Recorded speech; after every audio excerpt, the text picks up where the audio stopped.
ಸರ್ಕಾರಿ ಆಸ್ಪತ್ರೆಗಳಲ್ಲಿ ಸೇವಾನಿರತ ವೈದ್ಯರಿಗೆ ಉನ್ನತ ಶಿಕ್ಷಣ ಪಡೆಯಲು ಸೇವೆಯಿಂದ ಬಿಡುಗಡೆಗೊಳಿಸಲು ನ್ಯಾಯಾಲಯವು ನೀಡಿದಂತಹ ಆದೇಶ ಪಾಲಿಸದ ಸರ್ಕಾರದ ಕ್ರಮವನ್ನು ಹೈಕೋರ್ಟ್ ತೀವ್ರ ತರಾಟೆಗೆ ತೆಗೆದುಕೊಂಡಿದೆ. ಇನ್ನು ಉನ್ನತ ಶಿಕ್ಷಣ ಪಡೆಯಲು ತಮ್ಮನ್ನು ಸೇವೆಯಿಂದ ಬಿಡುಗಡೆಗೊಳಿಸುವಂತೆ ಸಲ್ಲಿಸಿದಂತಹ ಅರ್ಜಿ ವಿಚಾರಣೆ ನಡೆಸಿದ್ದ ಏಕಸದಸ್ಯ ನ್ಯಾಯಪೀಠವು 2025 ಜೂನ್ 24ರಂದು ಆದೇಶ ಹೊರಡಿಸಿತು. ಈ ಆದೇಶ ಪಾಲಿಸದ ಆರೋಗ್ಯ ಇಲಾಖೆಯ ಕ್ರಮ ಪ್ರಶ್ನಿಸಿ ವಿಜಯನಗರ ಜಿಲ್ಲೆ ಹರಿಬೊಮ್ಮನಹಳ್ಳಿ ತಾಲೂಕು ಬಾಚಿಗೊಂಡನಹಳ್ಳಿಯ ಪ್ರಾಥಮಿಕ ಆರೋಗ್ಯ ಕೇಂದ್ರದಲ್ಲಿ ಜಿಡಿಎಂಒ ಆಗಿ ಕರ್ತವ್ಯ ನಿರ್ವಹಿಸುತ್ತಿರುವಂತಹ ಡಾಕ್ಟರ್ ಎಂ ಶಿವರಾಜ್ ಸೇರಿ ಇತರೆ 22 ಮಂದಿ ವೈದ್ಯರು ಸಲ್ಲಿಸಿರುವಂತಹ ನ್ಯಾಯಾಂಗ ನಿಂದನೆ ಅರ್ಜಿಯ ವಿಚಾರಣೆಯನ್ನು ಮುಖ್ಯ ನ್ಯಾಯಮೂರ್ತಿ ವಿಭು ಖುಬ್ರಾ ಹಾಗೂ ನ್ಯಾಯಾಧೀಶ ಸಿಎ ಜೋಶಿ ಅವರಿದ್ದ ವಿಭಾಗೀಯ ಪೀಠ ಸರ್ಕಾರ ಕ್ರಮಕ್ಕೆ ತಮ್ಮ ತೀವ್ರ ಅಸಮಾಧಾನವನ್ನು ವ್ಯಕ್ತಪಡಿಸಿತು.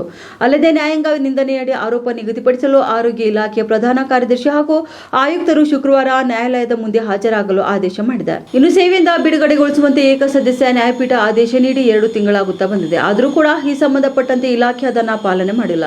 ಇದು ನ್ಯಾಯಾಲಯದ ಆದೇಶ ಎಂದು ಗೊತ್ತಿಲ್ಲವೇ ಎಂದು ಸರ್ಕಾರದ ಪರ ವಕೀಲರನ್ನ ತರಾಟೆಗೆ ತೆಗೆದುಕೊಂಡಿತು.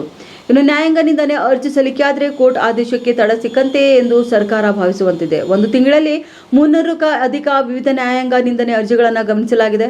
ಇನ್ನು ಸರ್ಕಾರದ ಧೋರಣೆ ಇದೇ ರೀತಿಯಾಗಿದ್ದರೆ ಇದಕ್ಕೊಂದು ಅಂತ್ಯ ಹೇಳಬೇಕಾಗಿದೆ. ಆದ್ದರಿಂದ ನ್ಯಾಯಾಲಯವು ಆದೇಶ ಪಾಲಿಸದೆ ಉದ್ದೇಶಪೂರ್ವಕ ಅಸಹಕಾರ ತೋರಲಾಗುತ್ತದೆ. ಹಾಗಾಗಿ ಆರೋಗ್ಯ ಇಲಾಖೆಯ ಪ್ರಧಾನ ಕಾರ್ಯದರ್ಶಿ ಹರ್ಷ ಗುಪ್ತಾ, ಆಯುಕ್ತ ಕೆ ಬಿ ಶಿವಕುಮಾರ್ ಶುಕ್ರವಾರ ಮಧ್ಯಾಹ್ನ 2:30ಕ್ಕೆ ನ್ಯಾಯಾಲಯದ ಮುಂದೆ ಹಾಜರಾಗಿರಬೇಕು ಎಂದು ನ್ಯಾಯಾಂಗ ನಿಂದನೆಯಡಿ ಅವರ ವಿರುದ್ಧ ಆರೋಪ ನಿಗದಿಪಡಿಸಲಾಗುವುದು ಎಂದು ಆದೇಶಿಸಿ ವಿಚಾರಣೆಯನ್ನು ನ್ಯಾಯಾಲಯ ಮುಂದೂಡಿದೆ.